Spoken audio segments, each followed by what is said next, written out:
Hi hello வணக்கம் நண்பர்களே. இந்தியாவின் மிகப்பெரிய பிரம்மாண்ட இயக்குனர்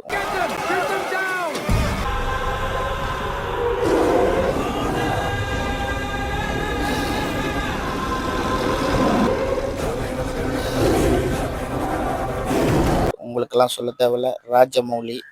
அவரது இப்போ ஒரு புது படம் வாரணாசி, மிக பிரம்மாண்டமா நடிகர் மகேஷ் பாபு வச்சு எடுக்கிறாரு.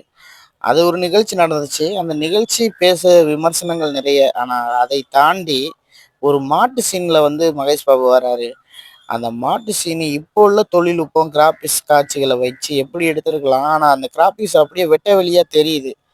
இந்த 2025 காலகட்டத்தில் இப்படி ஒரு கிராபிக்ஸ் மோசமா கொடுத்துருக்கத பார்த்தா, அந்த காலத்துல 1990லேயே தலைவன், மகா நடிகன், தமிழ் சினிமாவின் தந்தை பத்மஸ்ரீ கமலஹாசன் எவ்வளவு பெரிய பிரம்மாண்டமான ஒரு படம் எடுத்திருக்காரு பாருங்க. அது பாருங்க, நேச்சுரலா எடுத்திருக்கிறாரு மாட்டை வச்சு. இன்னைக்கு இந்த வாரணாசி படத்துல நாட்டுல வர சீனை வந்து கிராபிக்ஸா பண்ணியிருக்கிறாங்க. இவ்வளவு தொழில்நுட்பம் இருந்து, ஆனா அன்னைக்கே தலைவன் நேச்சுரல் பண்ணியிருக்காரு. இன்னைக்கு அதை தான் சொல்றாங்க எல்லாமே.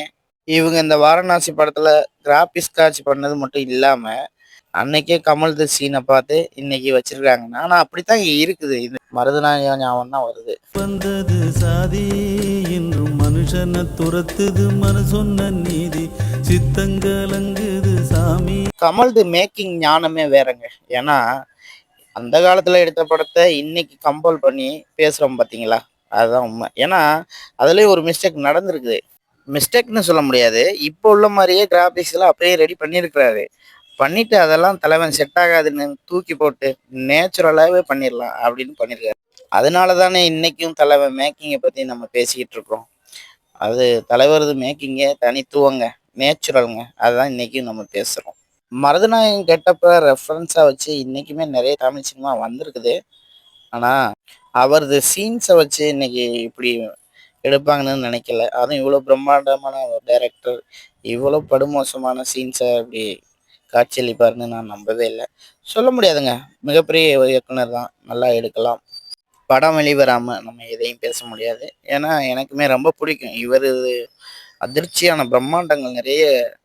ட்ரிபிள் ஆர்லாம் படம் வந்து நிறைய பேருக்கு பிடிக்குதோ பிடிக்கலையோ, அதில் வர சீன்ஸ் எல்லாம் எனக்கு ரொம்ப ரொம்ப பிடிக்கும்.